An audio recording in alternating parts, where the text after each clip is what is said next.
Fala turma, tudo bem com vocês? Na aula de hoje eu vou te ensinar 4 indicadores chaves que eu utilizo para escolher ações, mais um que é o meu segredo para escolher de fato uma boa ação, uma boa empresa. Da onde surgiu a aula de hoje e por que ela é importante? Essa aula surgiu da complexidade do universo que as pessoas acreditam que é analisar uma ação, analisar uma empresa. E de fato, não é um mundo trivial, não é uma coisa que você consegue aprender em 15, 20 minutos, meia hora. Só que eu também vejo as pessoas querendo tornar algo muito complexo. Uma coisa é muito grande, muito assustadora, você nem vai. A chance de você não começar a investir em ações é muito grande. E eu escutei várias desculpas como não vale a pena o tempo que eu vou desprender para aprender a analisar uma ação, prefiro trabalhar, o que já discutimos em outras aulas aqui. Matheus, esse mundo não é para mim, eu prefiro delegar isso mesmo que eu pague uma taxa. As pessoas acham que é extremamente complexo, mas na realidade é praticamente tão complexo quanto você queira. Não é tão simples quanto você olhar o preço, que não tem sentido algum, e não é tão complexo que você tem que ler cada nota explicativa do resultado da empresa. Então foi pensando nisso, pensando em te trazer o melhor filtro que você pode usar para começar a avaliar uma ação, e ainda assim nesse filtro, nessa peneira, não passar praticamente nenhuma empresa ruim, que eu montei essa aula. Por quê? Se você conseguir aprender esses 4 indicadores que não são tão complexos de se entender, mais o mindset, que é o segredo segredo entre aspas eu coloco, porque não é nenhum segredo, mas o racional que eu utilizo para escolher uma boa empresa, eu tenho 100% de certeza que a qualidade das suas decisões como investidor, como escolher uma ação, vão dar um salto gigantesco. Se você começar entendendo isso, começar com esse arroz e feijão, você nunca passa fome com arroz e feijão, você aprendeu a receita para fazer, você replica em qualquer lugar e te dá um bom resultado. Depois vai querer colocar as coisas mais complexas. Então, eu desenhei essa aula para você que quer aprender os principais indicadores. Existem centenas deles, mas os 4 que eu utilizo e o porquê eu utilizo eles. Não pega os indicadores, não pula para o final da aula, chega aí, esse eu vou usar. Entenda o porquê que eu escolhi cada um desses, entenda se tem sentido para a sua realidade, e aí sim, você decide se vale a pena aplicar ou não. Esse é um canal educacional. Eu quero a sua educação, quero que você aprenda a pensar, se portar, investir igual uma pessoa, igual um investidor que de fato vai colher muito resultado lá na frente, beleza? E até para ajudar vocês, eu vou explicar da onde vêm os indicadores, o raciocínio por trás deles e, obviamente, também vai ter a parte prática. Eu vou pegar e vou avaliar aqui 3 empresas com eles para que vocês vejam de fato como isso funciona. Então, se você gosta desse tipo de conteúdo, se inscreve no canal. É a melhor forma de você ser notificado sempre que eu postar um vídeo novo. Deixar o like se você gostar do conteúdo, porque assim eu entendo e o YouTube entende também que esse conteúdo gerou valor para você e entrega para outras pessoas e nos mantém motivados. Vamos lá, sem mais delongas, bora para a aula. O que é uma ação? Primeiro de tudo, é um pedaço de uma empresa, correto? E o que constitui uma empresa? Eu vou aqui mastigar isso para você, porque é importante você entender isso para ver de onde saíram os indicadores, beleza? Bora lá. Imagina uma empresa que fabrica e vende chocolate, beleza? Ela fabrica e vende um delicioso chocolate. Como que a empresa ganha dinheiro? Ela ganha dinheiro com a receita do produto. Ela vende o chocolate. Então, tudo que sai da receita do chocolate é a principal e única fonte de renda da empresa, beleza? Vamos abrir aqui uma caixinha. O que de fato constitui uma empresa? Beleza, então, Matheus, ela ganha dinheiro com o chocolate. Então, se ela vende aquele chocolate a R$5 e vendeu 1.000 chocolates, ela teve de lucro R$5.000? Não, porque a empresa ela tem custos. Quais são os custos da empresa? Vamos colocar aqui. Bom, Matheus, para fazer o chocolate, ela teve que comprar insumos. Ela comprou cacau, açúcar, leite, tudo que entra nos insumos, o papel para fazer embalagem, tudo que está envolvido na fabricação do chocolate. Quando fala-se de fabricação, também tem a parte do maquinário, a parte que processa o produto. Eu estou usando o chocolate aqui de exemplo, mas abstraio para qualquer coisa. Junto com o maquinário, eu também tenho os trabalhadores, as pessoas que estão lá, os empregados, os colaboradores, todo o pessoal que faz o produto ser real.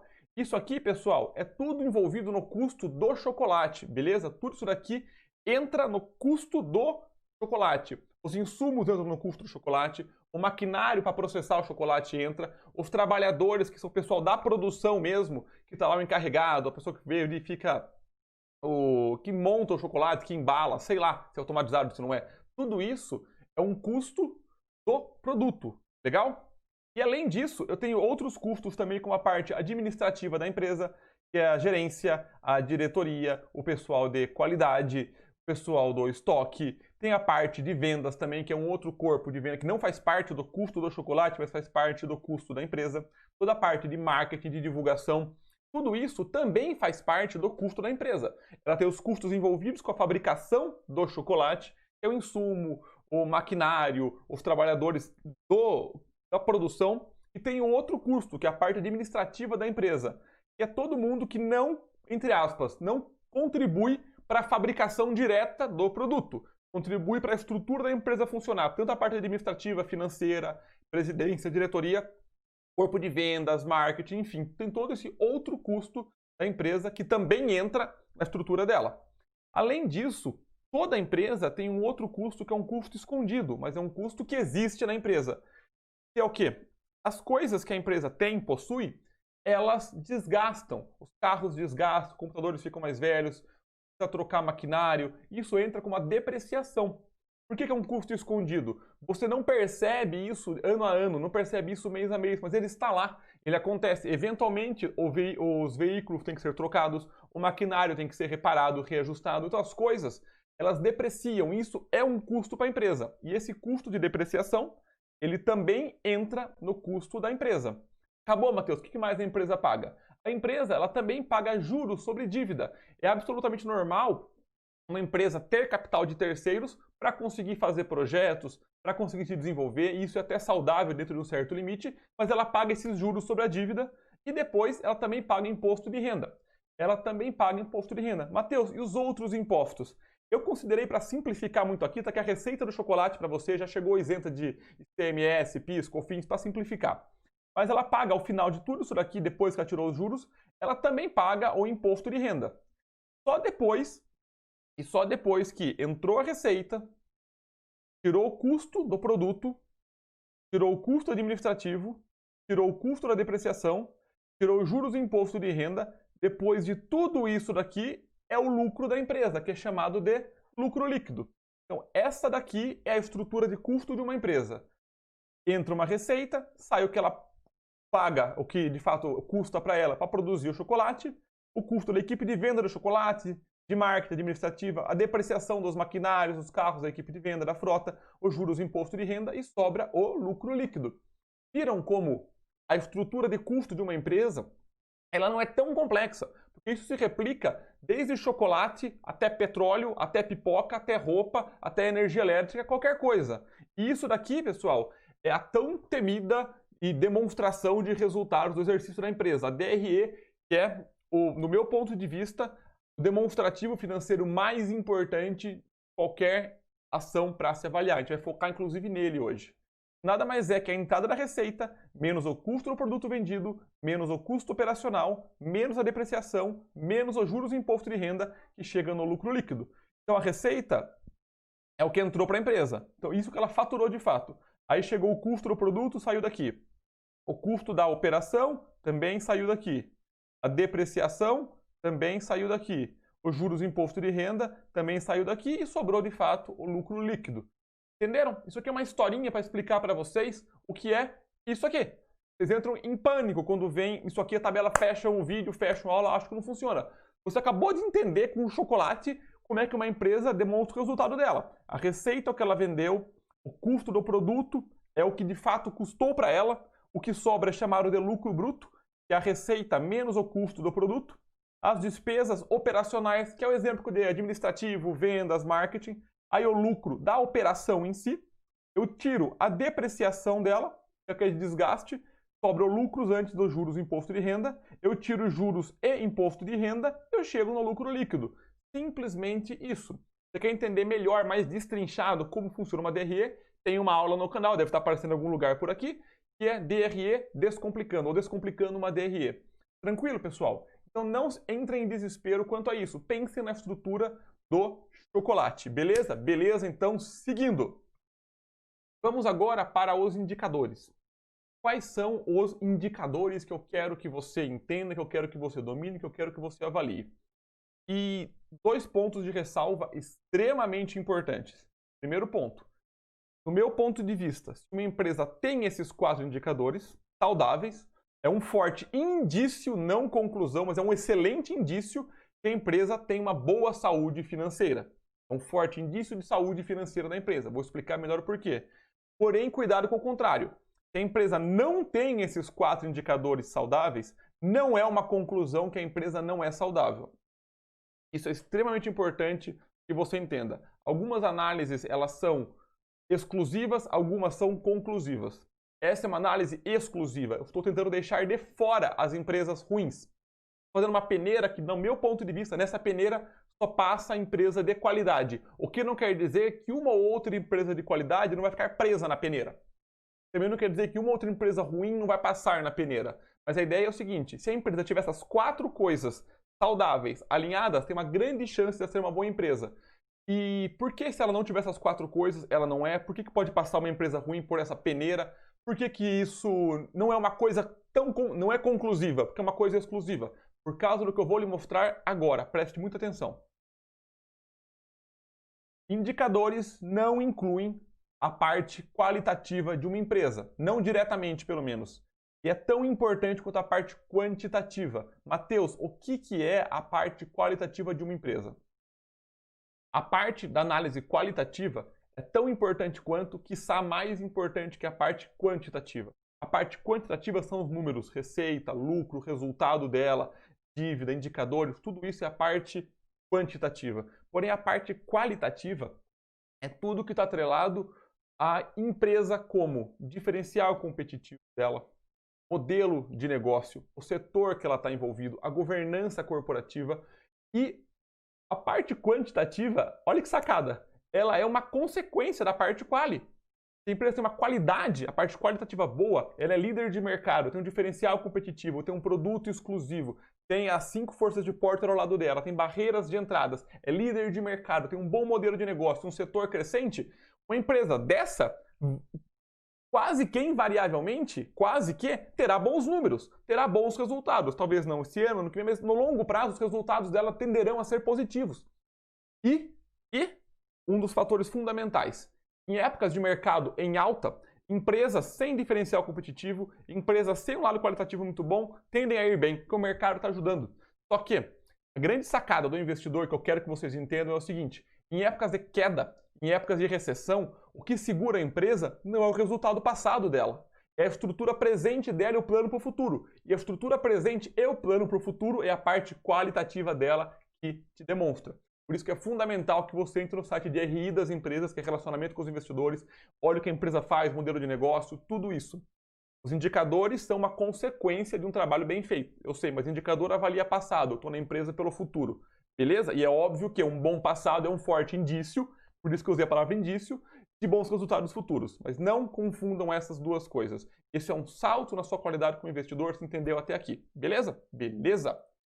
E exemplos práticos após a explicação. Legal? Eu vou explicar aqui os indicadores e aí eu vou pegar exemplos para nós. Bora! 3 dos 4 indicadores, para mim, eles são relacionados à lucratividade. Respeito da lucratividade da empresa. Porque eu, como investidor, o que eu quero no fim das contas? Lucro no meu bolso. Eu quero o resultado da minha empresa. E para mim, 3 indicadores aqui já são um forte indício de que a empresa tende a ter uma qualidade dos seus resultados. A evolução da receita, eu quero a receita aumentando ano a ano. Olhe isso ao longo de 7, 10 anos, no maior prazo possível. Eu quero o lucro líquido da empresa aumentando também, a última linha. Não adianta nada aumentar a receita, o lucro está caindo. Alguma coisa ruim pode estar acontecendo com a empresa. Não quer dizer que está, mas pode estar. E a margem líquida. A margem líquida nada mais é que a relação do lucro líquido com a receita, que é um indicador, entre aspas, desses 3, mais dificinho de entender, mas não é tão difícil. A receita, legal, beleza, pessoal? A receita é o quanto eu estou vendendo. Eu quero estar vendendo cada vez mais financeiramente. O lucro líquido é o quanto me sobra. Eu quero que está sobrando mais. Só que a margem líquida me diz, eu vou explicar para vocês a fórmula, me diz se a receita e o lucro líquido estão andando de maneira coerente. Deixa eu dar um exemplo na tela, depois eu vou para o slide. Você tem uma empresa faturando 10 mil reais, sobrando R$1.000 de lucro. ela passou a faturar 20 mil reais, eu espero que sobre 2 mil. Eu quero ver o lucro subindo com a receita, preferencialmente mais. Se faturou 20 mil, sobrou 3, melhor ainda. Mas você concorda comigo que se a empresa teve de receita 10, lucrou 1, o outro ano teve receita 20, ela lucrou 1,5, os dois subiram, concorda? Tanto a receita quanto o lucro. Só que isso não me diz necessariamente que a empresa está fazendo um bom trabalho. E a margem líquida me diz o percentual do lucro em função da receita. E esse percentual quero ver constante ou subindo. Matheus, me deu um nó. Não tem problema. Vamos agora para o slide, que aqui com os números fica mais claro o exemplo. Margem líquida nada mais é que o lucro líquido pela receita. E eu quero isso estável ou idealmente subindo. Idealmente subindo, só que eu sei que é praticamente impossível uma empresa ir subindo a margem líquida dela. Chega numa hora que a eficiência dá um limite. Por exemplo, tá? O exemplo que eu acabei de dar para vocês. No ano 1, eu tive de receita 10 mil reais e o meu lucro de 1.000. Qual que é a minha margem?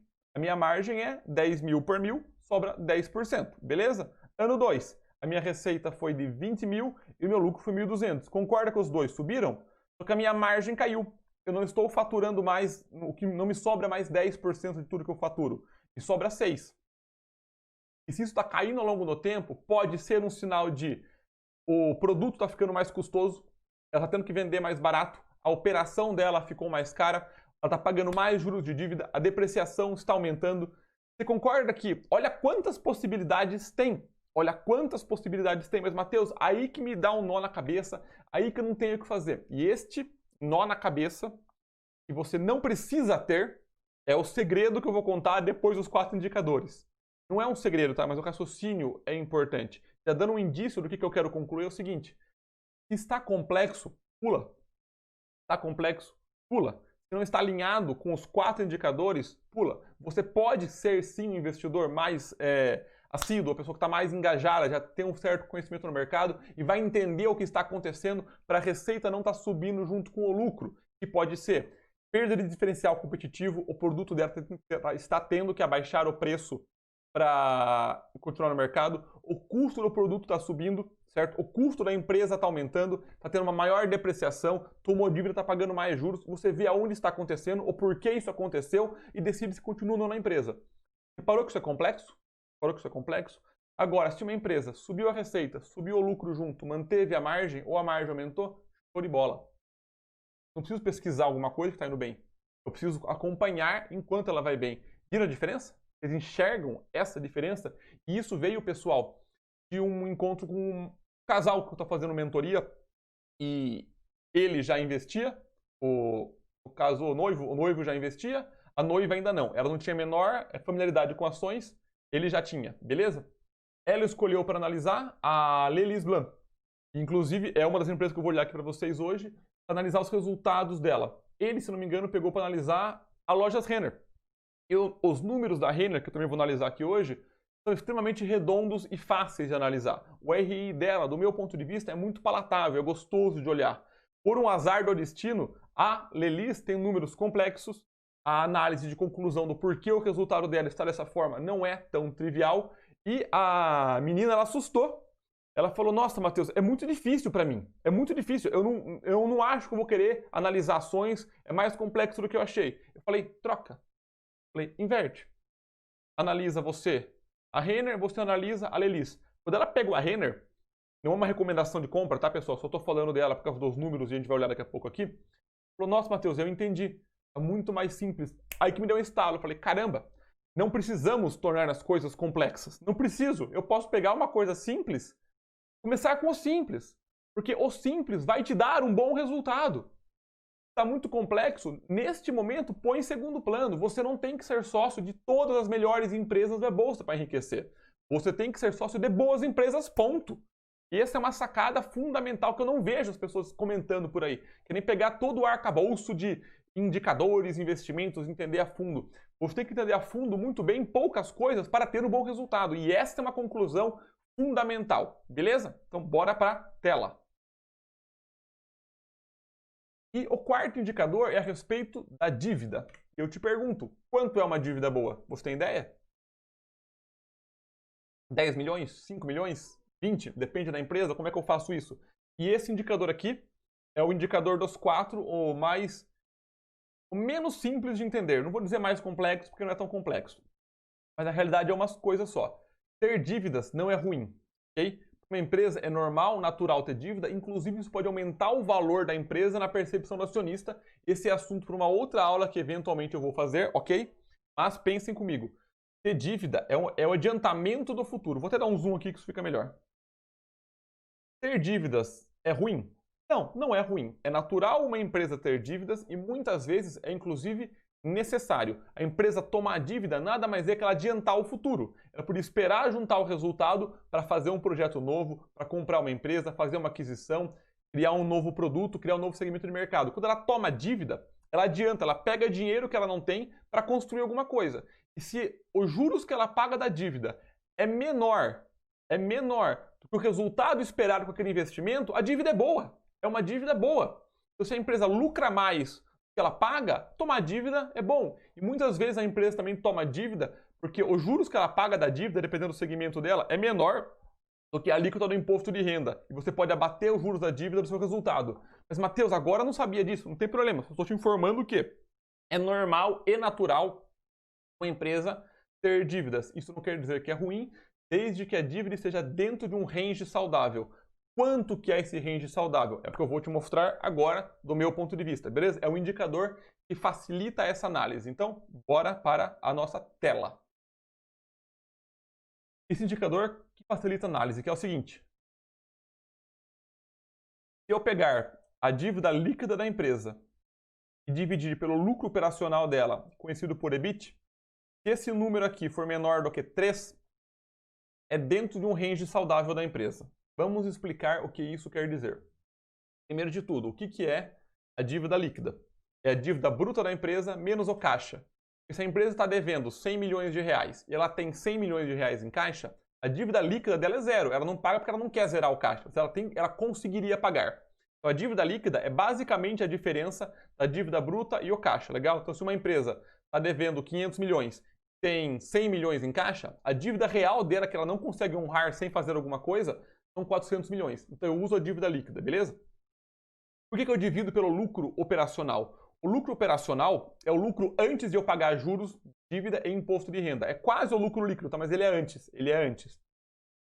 E por que é importante eu fazer essa conta? Se eu pegar a dívida líquida e dividir pelo resultado operacional, isso me diz, e agora sim, presta atenção, em quantos anos de resultado operacional com o que a empresa está fazendo hoje, ela quita a dívida. Por exemplo, a empresa está devendo 300 milhões, beleza? E ela tem de resultado operacional 100 milhões. Então, em teoria, se ela pegar esse resultado operacional para quitar a dívida, ela em 3 anos zera a dívida. Isso é visto como saudável, isso é um valor empírico, tá? Empresas que passam de 3 costumam se complicar, pagar muitos juros, pode ter uma dívida que não é uma dívida saudável, é uma dívida por causa de má gestão, resultado ruim. Empresas que controlam a dívida até 3, 2,5, 3, quanto menos, no meu ponto de vista, que eu invisto mais positivamente melhor, mas é saudável, a empresa consegue manter essa dívida como uma coisa saudável. Então guardem o seguinte, a dívida líquida pelo resultado operacional, se for menor que 3, diz que a empresa consegue em menos de 3 anos, o número que der a quantidade de anos que ela demora para pagar a dívida, e isso, dado um valor, um estudo estatístico empírico, é saudável. Então vamos agora de fato para exemplos práticos, porque sem exemplos práticos a vida não anda, beleza? Deixa eu abrir aqui tela para nós.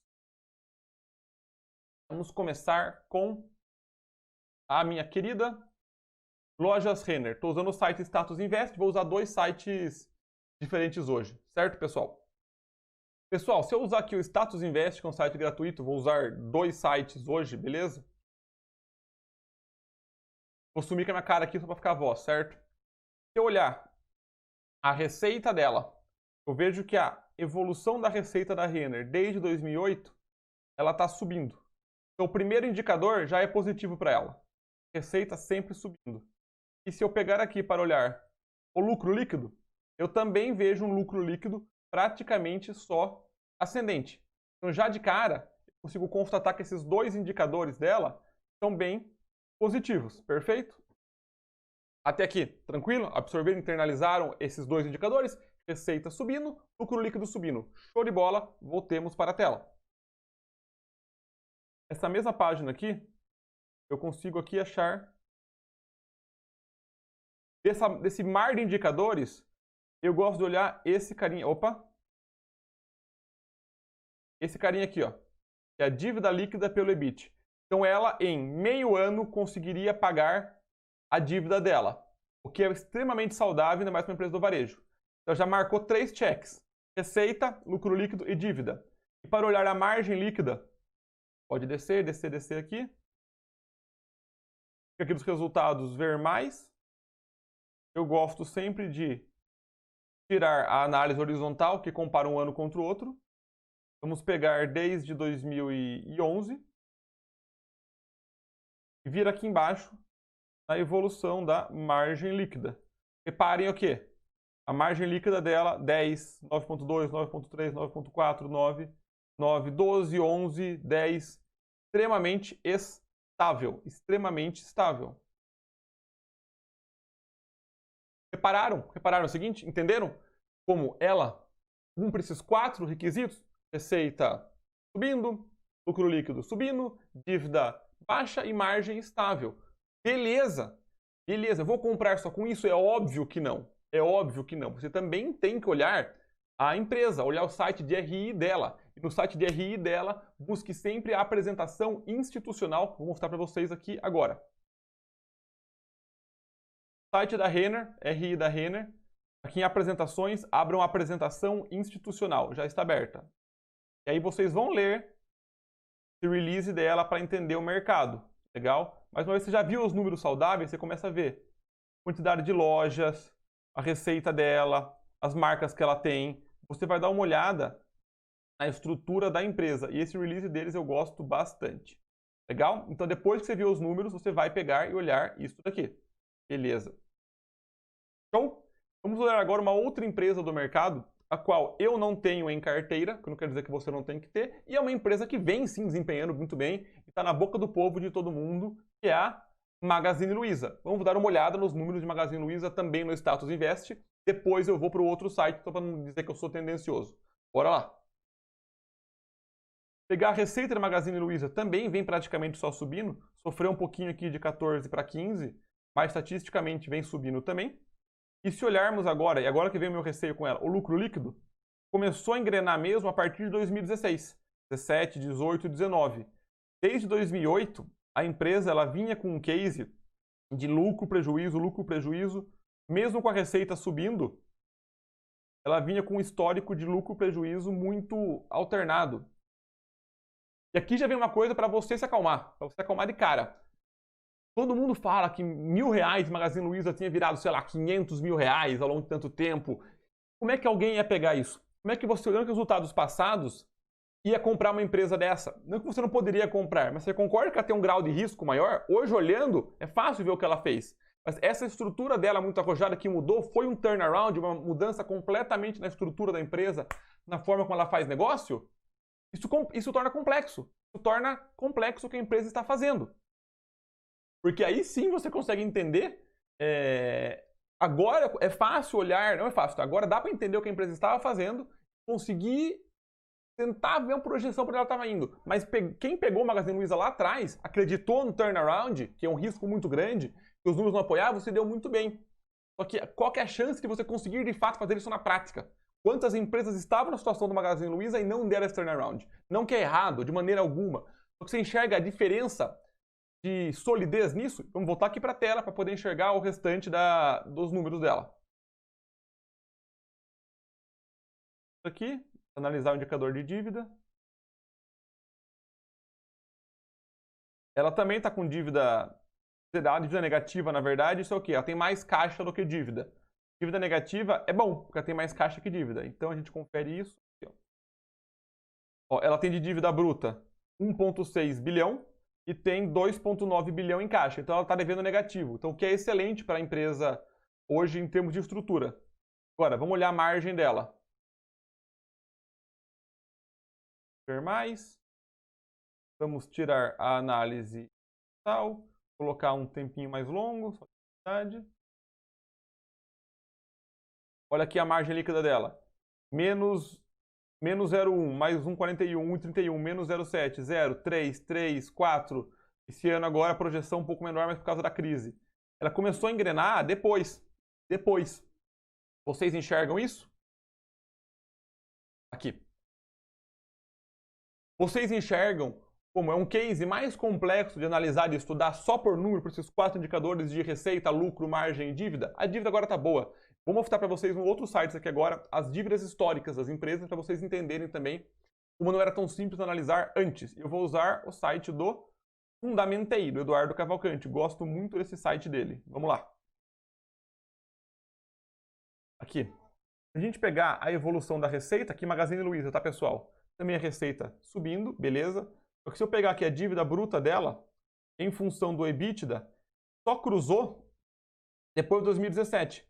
Ela tinha dívida não muito maior, bem maior do que o EBITDA. Agora ela está ao contrário. Então, nesse cruzamento aqui, a empresa deu sinais de saúde em termos de tomada de dívida. Mas repara que esse ano aqui, ó, 2015, ela caiu o resultado dela e subiu a dívida. Isso não é um sinal muito confortável para o investidor que investe mais protetivamente. Se eu olhar aqui o lucro dela, vamos tirar aqui.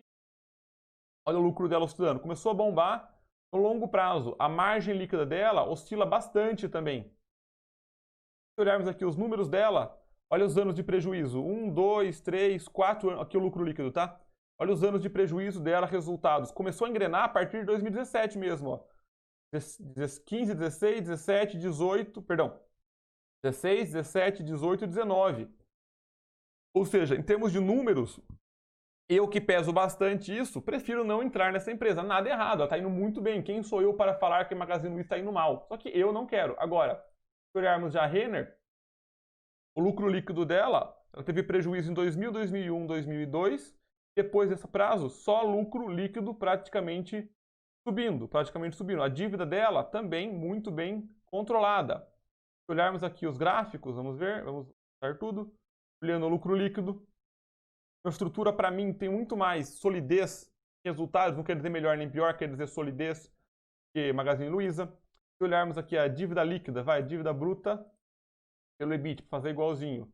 Acompanhando, entendeu?